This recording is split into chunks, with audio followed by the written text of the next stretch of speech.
There aren't many anime studios as influential as Gainax. It only takes a quick search to find endless discussion on its works, creators, and history. But it's hard to imagine the studio would have been able to become so widely renowned without its breakout commercial success, Gunbuster. Released in 1988, 4 years after the studio was founded, this mecha space opera tells the story of the battle between humanity and the alien horde known as space monsters, and centers around Noriko, the daughter of an admiral who never returned from battle. Despite its epic scale, it manages to be an intimate drama, where the enemies are mostly nondescript and the story focuses on the personal trials that Noriko and those surrounding her face as they are forced to fight against the extinction of the human race. There are lots of reasons why Gunbuster is a classic and an appealing watch for anyone interested in later Gainax works, but it can also easily come off as dated. What was impressive animation at the time no longer stands out. While I definitely think it's a good-looking series, it lacks the kind of energy and designs that modern viewers are probably more used to. The mecha are going for a more retro feel, similar to something like Mazinger or Getter Robo, but most of them are fairly generic. I assume this is by design, since the majority of the mecha in the series appear to be intended as mass-produced models, but as a result, the only one that really leaves any visual impression is Gunbuster itself. The 6-episode length doesn't give enough time to fully explore many of the characters or set pieces, leaving a lot of elements feeling rushed. Even its use of time dilation, which is generally praised as one of the main draws of the series, is very similar to other science fiction works, both preceding and following the release of the OVA, though as far as I know, not so extensively in anime specifically. And while the Forever War or the Ender series obviously have stories that are totally different from Gunbuster, they all similarly use time dilation to emphasize the loneliness and dissociation of the characters, which makes this use here less interesting than it's often made out to be. In many ways, you can also see beginnings of ideas that would later manifest in director Hideaki Anno's future work, Neon Genesis Evangelion. Eva uses a very similar basic narrative structure, telling the story about the inner struggles of various complex individuals set on a science fiction backdrop where humanity is facing extinction from an unknown force. It also takes heavy influence from Gunbuster and its characters, which range from having somewhat of a personality resemblance to being nearly identical. And while the two go in very different directions, Eva is just a more fleshed out take overall, particularly since it has 26 episodes of runtime to work with. That's not to say that Gunbuster isn't worth your time, it absolutely is, but there's a lot of aspects that make it harder to enjoy now. I personally wasn't a fan on my first watch, and only really grew to like it after giving it another chance years later. But in 2004, now with multiple classics under its belt, Gainax will return to the world of the OVA and celebrate its 20th anniversary by giving Gunbuster a sequel.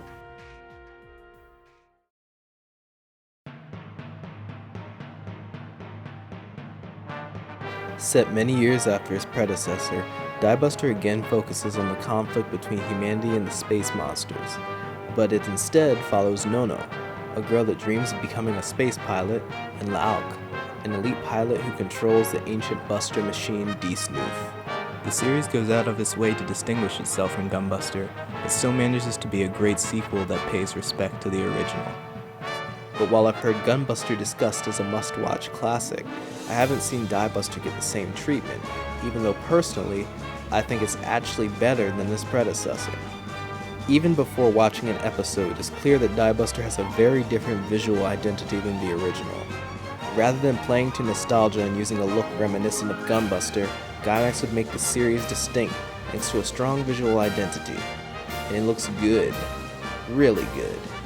In fact, I would go as far to say that these 6 episodes have some of the most impressive displays of design in the medium, brought to life by an all-star group of creators. Yoshiyuki Sadamoto brings expressive and colorful character designs that manage to separate themselves from his previous work on Eva and Fooly Cooly. Shigeto Koyama made his debut in the industry as a mechanical designer, and while it's hard to find information on how much he personally contributed to the mecha designs of the show, They very heavily resemble his later work on Darling in the Franxx. Combined with the many other major names that worked on the project and Tsuramaki's own tendency towards very stylized animation, it results in an incredibly memorable look and feel to the show. And all of this visual flair is backed up by an excellent score.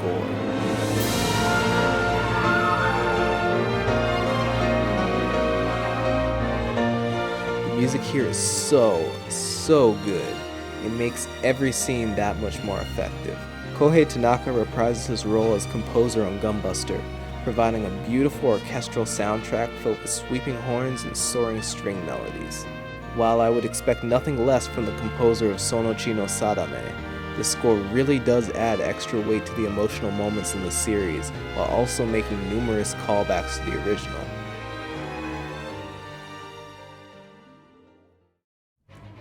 Diebuster manages to do so much right, it's a shame that I feel the best way to recommend it is by relating it to more popular series, because in a lot of ways, it serves as a missing link in the course of the studio. Looking at the direction of the original mecha series that Gainax produced before the departure of most as creators, you can see a definite trend.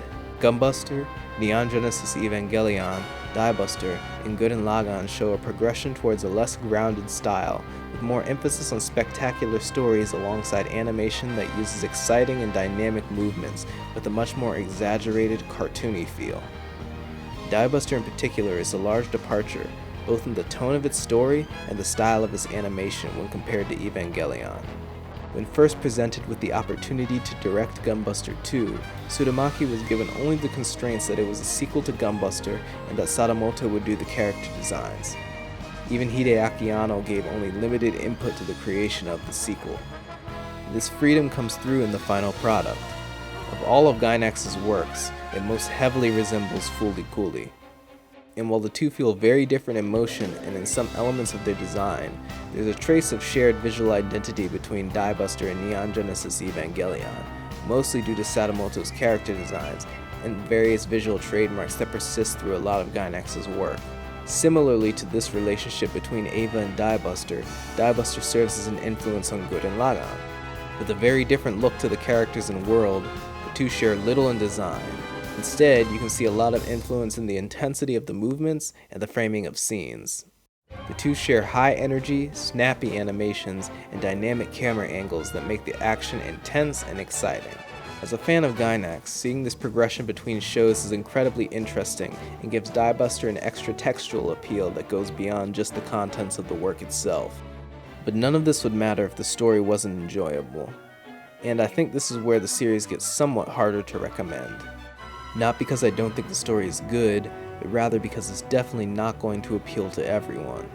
Yoji Enokido brings a script with similar energy to his work on Fooly Cooly.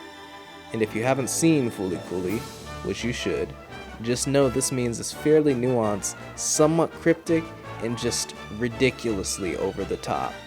On more than one occasion, the show will pull a crazy stunt, only to wait until the next episode to explain itself. And while Fooly Cooly has a narrative that builds fairly naturally, Diebuster can suffer from pacing issues. Particularly later in the series, the status quo changes frequently and drastically, without leaving the viewer much time to breathe. Being limited by a 6-episode runtime, it crams a lot of ideas into a small amount of time. But while this makes things feel somewhat jerky at points, I feel like it allows Diebuster to accomplish something that sequels rarely do successfully. It manages to find a synergy with its predecessor that ends up making both of them better as a result. Diebuster can stand alone as a work and be enjoyed, but so much effort was put into connecting the story and themes of both series, I think this would do it a disservice. Gunbuster and Diebuster both have a focus on the value of effort and the effects of loneliness, and explore the relationship of those concepts to talent and achievement. In both, it seems like the characters find themselves more isolated the harder they work, and the closer they come to accomplishing their goals. Diebuster complements this by adding elements of conflict between youthful optimism and adult cynicism. The cast of the show is mostly teens, whose ability to pilot mechs will expire upon adulthood, opening up space in the story to explore their place in that dichotomy. Even the fact that the series are so visually distinct is woven into the narrative, cleverly concealing a mid-series plot twist that really starts to pull their stories together. And all of this leads to a conclusion that not only works by itself, but also connects to Gunbuster, linking the two together at the core. It's impressive stuff, and goes to show that a lot of thought went into making this a worthy second entry. Unfortunately, this connection also carries through to another caveat. The appeal of the series is even further narrowed down thanks to egregious and often overdone fan service. Both Gunbuster and Diebuster are infused with it, showing up from casual scenes to the most dramatic and important moments. But Diebuster manages to feel worse than the original, thanks to the attitude it has and the framing it uses. Particularly early on, there are a lot of scenes where the camera leers at Nono, and the other characters frequently comment on her appearance, escalating to actual physical harassment at points. Fan service can definitely be done well and even be used to further the plot, but random close-ups of Nono's butt for no particular reason don't do the show any favors. On top of this, because she's portrayed as innocent and somewhat childlike, this treatment manages to feel particularly uncomfortable and really distracts from many of the scenes where it appears. While this may not be a deal breaker for everyone, I feel like I should mention it in all fairness to people who do find it to be one.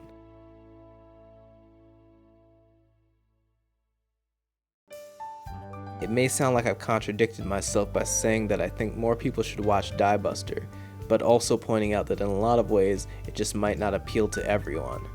But my point is less that everyone will like Diebuster, and more that I think the show never really got a proper chance. Diebuster came out at a time when anime was much less popular worldwide, and it's the follow-up to a series that came out in the 80s. While they were both released for home video, neither series was broadcast in the US or received an English dub. For a series released in the mid-2000s, this would severely limit its reach. So in a lot of ways, both were doomed to obscurity in many places outside of Japan. And this is a shame, since I think that Diebuster could have really been seen as a legitimate classic if it had had more of a shot. And though there is a third entry in the series allegedly planned, Gainax today is a shell of its former self. With the various issues the studio has had in recent years and the loss of many of the creators that made the first two entries great, I can't say I'm optimistic about either its quality or whether it will even come out at all. Fortunately, Diebuster isn't going anywhere. In fact, you can watch it right now on multiple streaming services. So if anything I've said about the series sounds appealing to you, I would say give it a shot. You might find a new favorite. And watch Gunbuster while you're at it.